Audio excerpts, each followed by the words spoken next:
Greetings, ladies and gentlemen. My name is E Woodard, and I'd like to speak to you a few minutes about how to start a small business or a large business operation in India. The most important thing to do is to begin to understand the culture of business in India.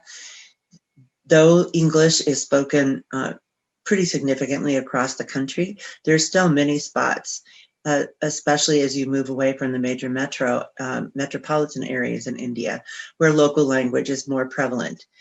In either case, it's important to check your understanding of the way English is understood in each of the locations, because there are different phrases, there are different cultural nuances to the way that you speak English in your home country, be it UK, Australia, or the US, or any other English-speaking country coming into India, and the way the Indians speak English in India. And we have a lot of cultural nuances that create different meanings in the way we string words together, different nuances to the way our voices tell whether we're asking a question or whether we're making a definitive statement. And these are not as familiar in Indian culture as they would be in our own cultures. So first of all, the first thing is being aware that communications may be an issue and making sure that we pay attention to and understand local traditions and customs. The next thing I advise is to look at the Indian website, the Indian government website, the National Portal of India. There's a lot of really wonderful information there about the country, about the culture, the different states. And much like any other country, especially like the US, every state has its own rules and regulations and laws. So important to be able to understand those from the national portal and be able to identify where might be the best location for you. There's information on labor and employment statistics.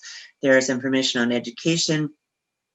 You'll find a wealth of information about the country that, if you will, comes straight from the horse's mouth, which is probably the most reliable source that you can get in terms of the value of the information received. It's not anyone else's idea. It's the government positioning itself to be receptive to individuals coming in.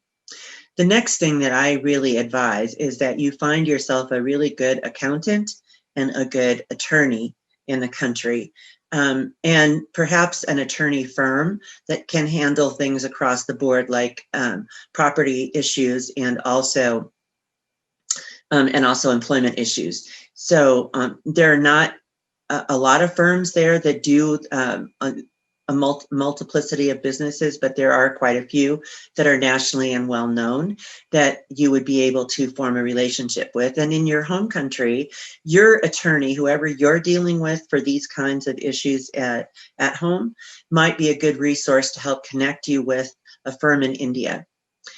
Be careful, make sure that you get a firm when you select them, that you get some client references and that you have a discussion with those references as you make that selection.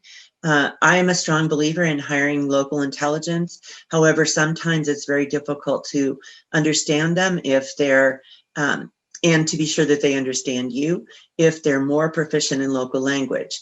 But they do bring you the gift of understanding how to deal with their local governments, which is also an important element. So just check them out and be sure that you're comfortable with them.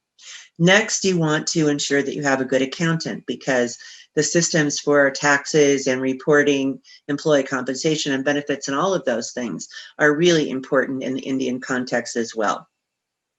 So with a good accountant and someone who can help you set up your records appropriately from the beginning, when you launch a business in India, if you spend money out of your pocket before you're officially set up, you may never be able to retrieve that money back from India if the business closes, or there can be tax consequences for you in country that you may not be able to fully leverage as a result of spending money before you actually have your physical presence there. Another option for you in addition to finding the good accountant and the good attorney, would be to look for a professional employer organization in India who can actually be your business front for you and employ your people. If you're not going to have a large number of employees, or even if you do have a large number of employees, they can provide you the security of ensuring that your payroll is done correctly, and can also provide you the employee interface that's necessary in local languages across the country. And that would be an organization like Husys, which was one of the first into the marketplace, and with whom I've been privileged to be a partner for quite some time. So again, 3 tips for moving into the Indian market. 1, first understand the business and check out the national portal of India. Number 2, find yourself a good attorney for both land and lease information, as well as employment issues. And 3, get yourself a great accountant who can help you be prepared to face the things that you might need to face. And last, but definitely not least, look at a professional employer option as a way to get yourself going on the right foot from the very beginning with the least amount of concern for yourself in terms of property and investment. I look forward to your questions, and please feel free to reach out to me through Husys at any time. Thank you.